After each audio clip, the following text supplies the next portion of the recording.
Hello viewers, I'm Addis Ababa with OBN's English News. Ethiopia would continue to build strong economic ties with its neighbors under the new leader, said the Ministry of Foreign Affairs. Mallas Alam, spokesperson of Ministry of Foreign Affairs, told journalists today that the country managed to export over 855.4 million US dollars worth products last fiscal year.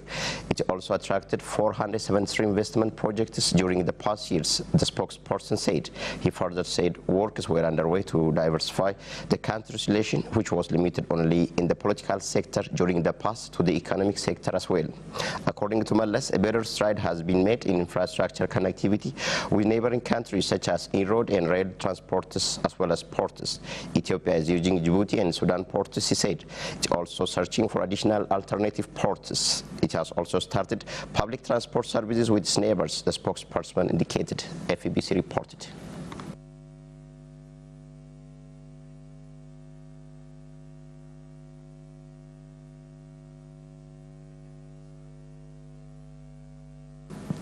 Israeli President Rivlin is due to pay the first ever state visit to Ethiopia. Rivlin has been invited by President Mulatu Teshome of Ethiopia, according to the Jerusalem Post.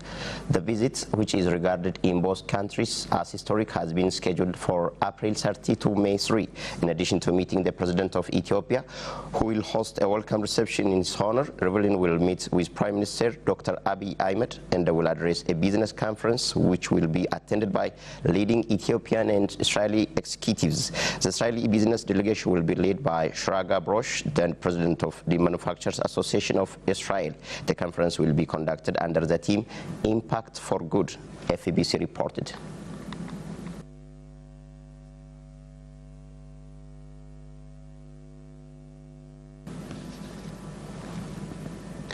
Minister of Forest, Environment and Climate Change, Dr. Gamado Dalle, says efforts should be exerted in preserving and nurturing the forest. A relevant discussion has been underway in Finfinne City. Oloma Baina has the story. The 5th Conference of Ethiopian Forestry Society has been underway in Finfinne City. Minister of Environmental Forest and Climate Change, Dr. Gamado Dalle, said the ministry has good policy, although there is limitations of implementation. Big problem is lack of team spirit and sharing experience to each other. So this would be improved so as to sustain the development. Dr. Gamado added that his ministry has designed a new policy to improve the limitations that has been seen so far. This year, a new policy has been designed concerning forest conservation, so forests can be protected by individuals, societies, and others. President of Ethiopian Forestry Society, Dr. Almugazain, for his part, said members of the society have great role in protecting forests. The opportunities of emerging community forest management and area closure to realize climate resilient green development path of Ethiopia. The conference will stay for 2 days. Various research papers are also expected to be presented by different scholars.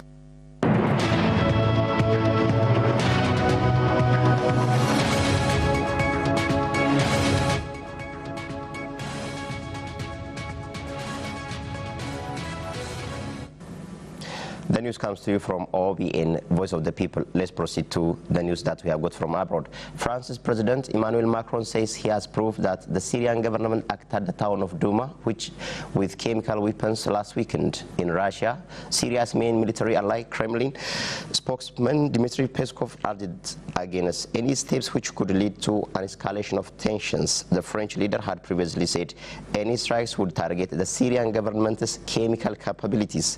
He did not give the source of his information, but he said, we have proved that last week chemical weapons, at least chlorine, were used by the regime of Bashar al-Assad. France will not allow any escalation that could harm stability in the region, he said. But he added, regimes that think they do everything they want, including the worst thing that violates international law, cannot be allowed to act.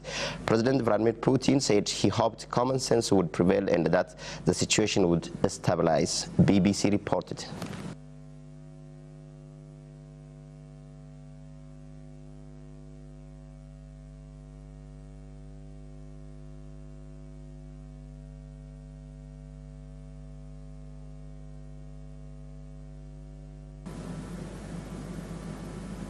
That brings us to the end for the edition, and thank you for watching, and have a nice time with the remaining OBN Voice of the People's programs.